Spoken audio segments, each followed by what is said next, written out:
este ejercicio.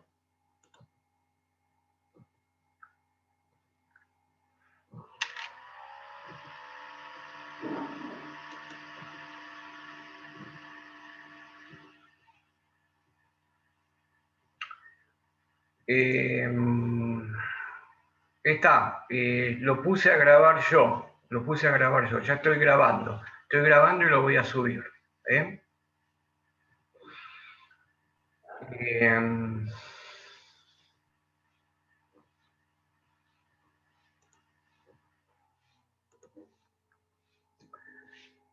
Bueno, este ejemplo, el ejemplo 3,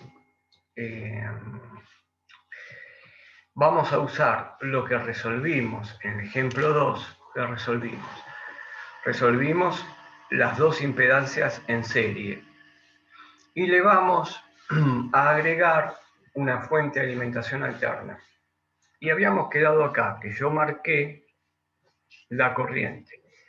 Y miren que la corriente la marqué de la misma manera que hacía en continua, por lo tanto, en este circuito eléctrico, la corriente va a circular de la misma manera que lo hacía, o que yo analizaba en corriente continua, y se va a producir en cada impedancia, una caída de tensión o diferencia de potencial en los puntos extremos de la misma, donde está conectado, donde está conectada la impedancia. Entonces va a haber unas caídas de tensiones. Recuerden que las caídas de tensiones siempre las marcamos si la corriente entra a un elemento del circuito, en este caso está entrando en la impedancia Z1, va a producir una caída de tensión en Z1 que la marco de esta manera. ¿Por qué? Y porque la corriente que entra siempre entra por positivo, sale por negativo. De la misma manera en Z2 la corriente entra por positivo, marco el positivo, sale por negativo. Es mi convenio de signo. Y acá tengo la caída de tensión en la impedancia 2, caída de tensión en la impedancia 1. Por lo tanto, se puede aplicar la segunda ley de Kirchhoff también. O sea que los circuitos de corriente alterna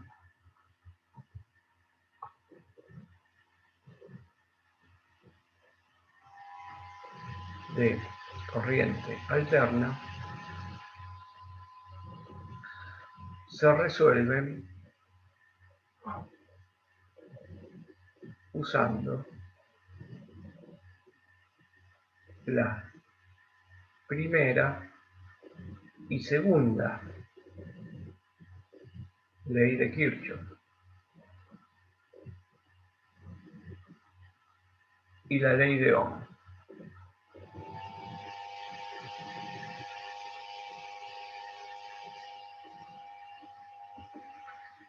Pero lo que no nos tenemos que olvidar, que la diferencia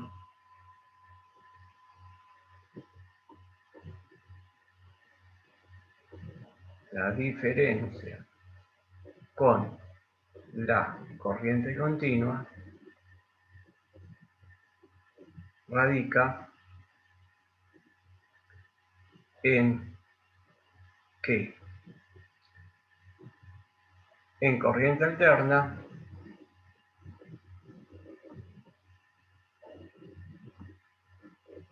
la corriente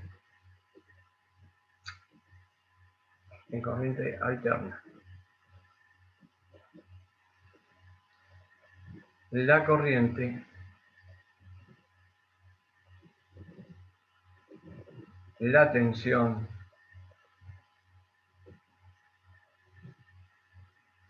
la impedancia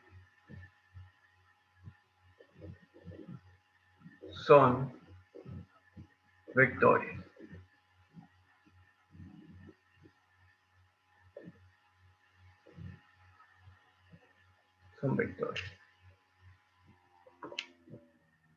que giran a una velocidad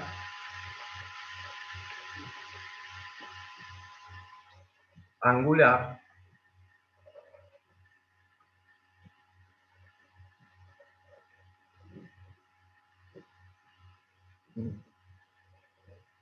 omega.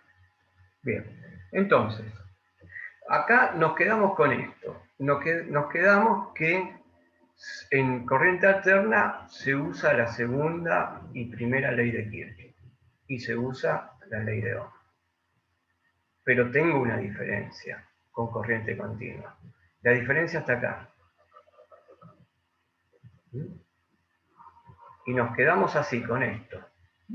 La corriente, la tensión y la impedancia son vectores que giran con una determinada velocidad angular. Bien, entonces ya ahí tenemos la diferencia. Usamos las mismas ecuaciones. Usamos la sumatoria de las corrientes igual a 0, usamos las sumatorias de las caídas de tensión menos las sumatorias de las fuerzas electromotrices igual a 0, pero son todos vectores. O sea que en corriente alterna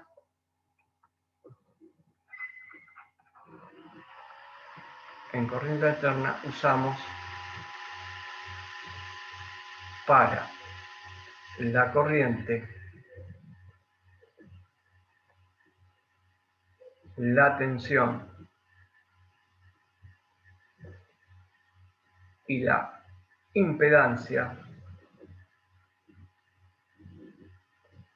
números complejos.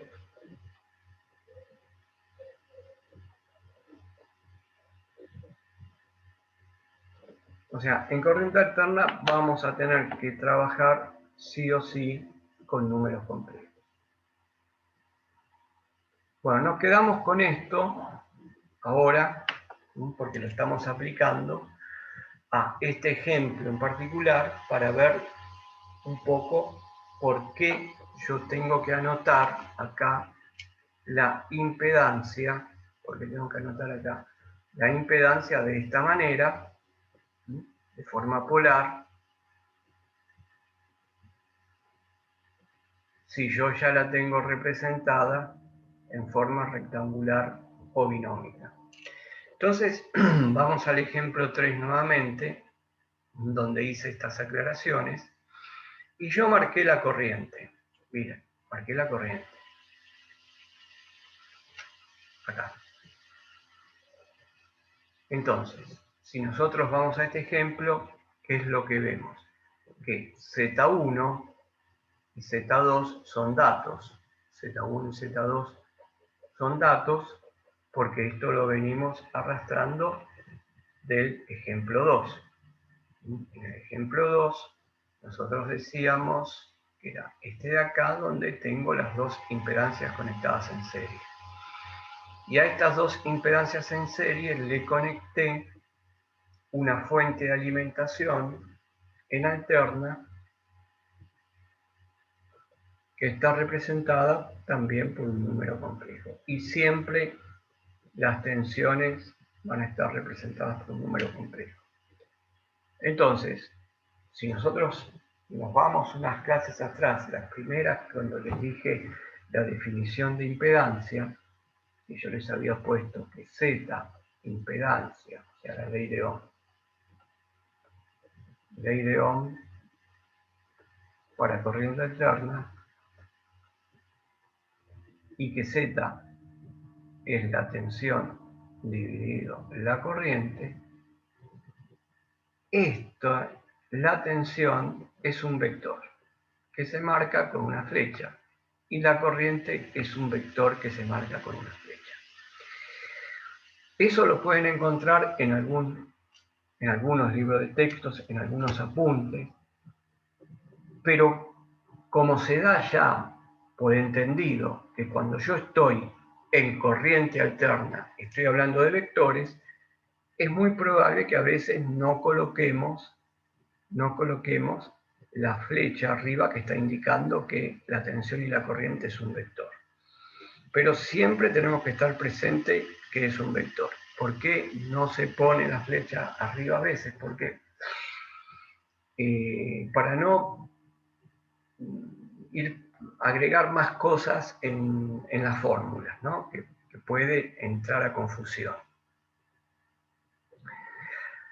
Entonces, si yo les digo de que esta es la ley de Ohm de corriente alterna, donde es la relación entre un vector y otro vector, es lógico que de la división de vectores se desprenda que la impedancia también es un vector.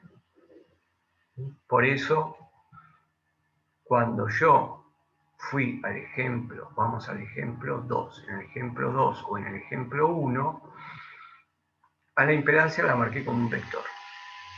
Y siempre la impedancia va a ser un vector. Y siempre la corriente va a ser un vector. Y siempre la tensión va a ser un vector. Entonces, vamos ahora a nuestro ejemplo. Tengo Z1, tengo Z2. Y como hacíamos en corriente continua, calculamos la Z equivalente, ¿no? Calculamos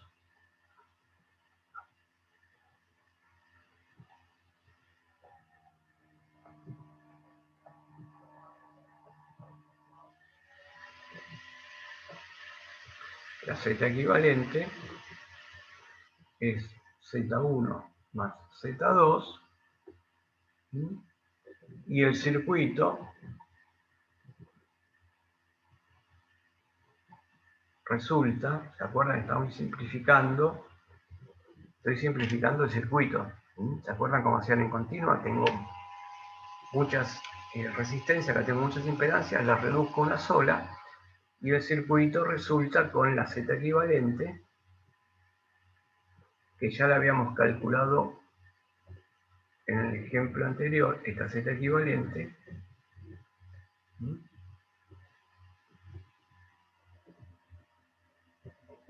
acá está el generador de alterna, cuyo valor dijimos que es E, es 20 con ángulo 10.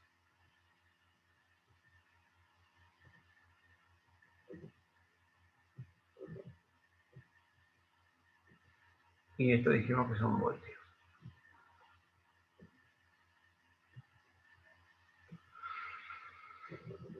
Miren, si esto yo lo escribí de esta manera, en forma polar, voy a representar la tensión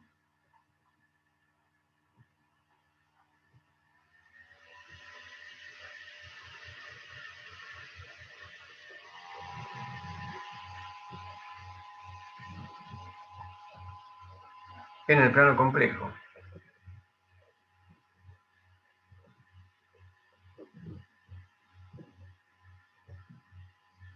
Bueno, vamos a armar nuestro plano complejo.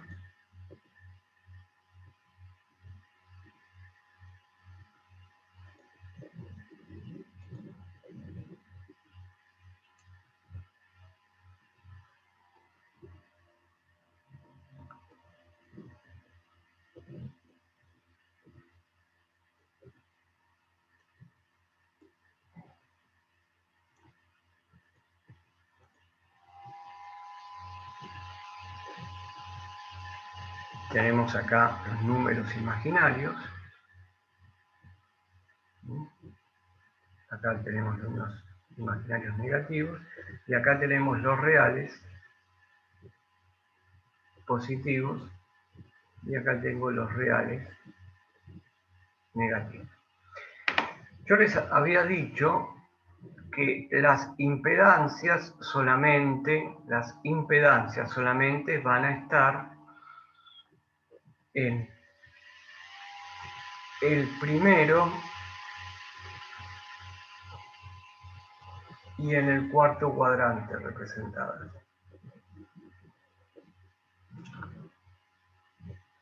Yo acá estoy dibujando ahora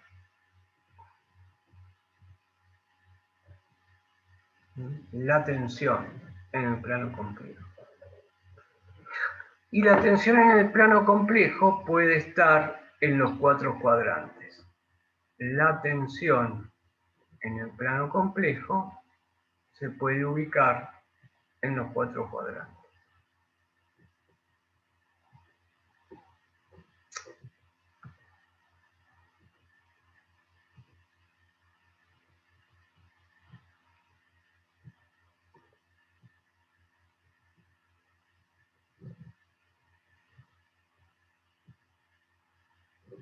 Bueno, si ustedes ven lo que yo representé acá, bueno, lo que di como dato, que la tensión son 20 con ángulo 10 voltios. ¿Puedo representarlo? Sí, lo puedo representar. Entonces, para representarlo tengo que usar una regla, tengo que ponerme yo de antemano una regla de decir cómo voy a representar este vector que vale de módulo 20 y ángulo 10. Entonces, el módulo 20, uso una escala. Por ejemplo, escalas de tensión.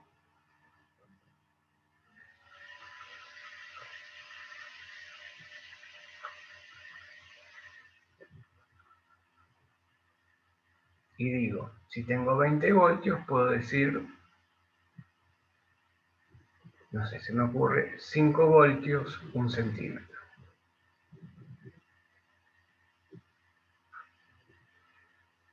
Entonces ya estoy definiendo una longitud. No nos olvidemos que este es un vector. Entonces ya acá le estoy definiendo una longitud para representarlo. Ahora bien, tengo que poner estos 10 grados, ¿no? Este ángulo que está acá, de 10, ¿dónde marcarlo? Bueno, y voy a establecer también un convenio y voy a decir que acá, y siempre voy a usar eso, en este eje de los reales positivos, voy a tener los 0 grados. Y me voy a ir moviendo en los grados desde 0 en este sentido, así. O sea que acá, si me voy moviendo, acá tengo 0, acá tengo 90, si me sigo moviendo y llego acá abajo, voy a tener 180 grados.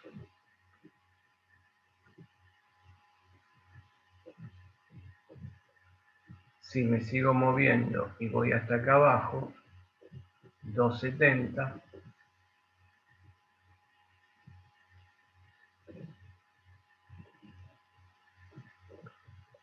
Y por lo tanto, si pego toda la vuelta y llego al origen, que voy a estar en 360 grados o 2 pi radianes. Bueno, ese va a ser mi convenio de signos que voy a usar para poder marcar la tensión, siempre la tensión sobre el plano complejo.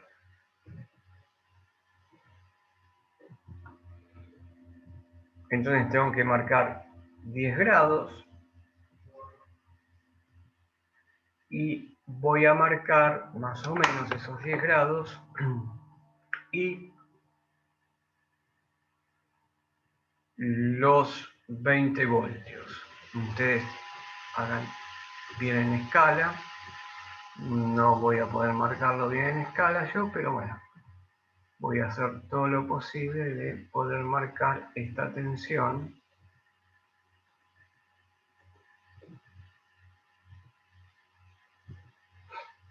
Vamos a marcarla. Bueno, vamos a la mano.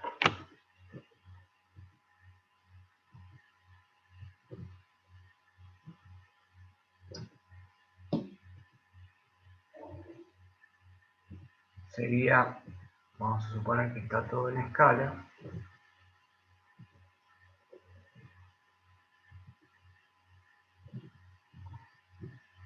Esto que tengo acá representado sería el módulo de la tensión,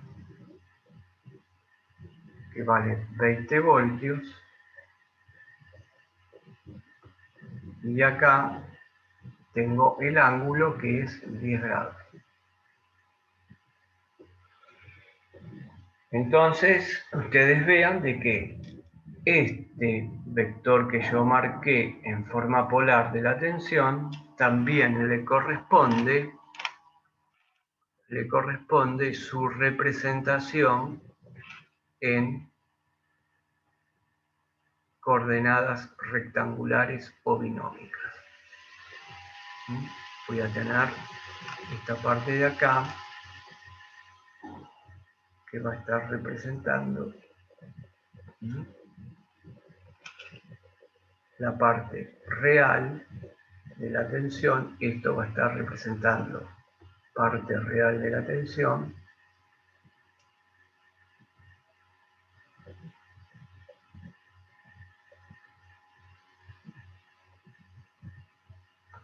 Y lo que está acá me va a estar representando la parte imaginaria.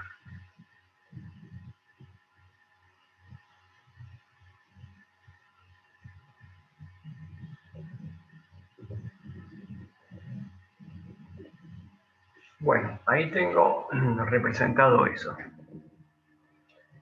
Y ahora la Z equivalente me dio 3 más J4. Vamos a volver al circuito con la Z equivalente. Y esta Z equivalente quedó 3 más J4. Por un lado ohms y por el otro lado 5 con el ángulo. Bueno, ahora se va a cortar y continuamos. Ustedes quédense que yo me vuelvo a reconectar. Y con el ángulo 53,13. La tengo representada de las dos maneras. Grados. Y esto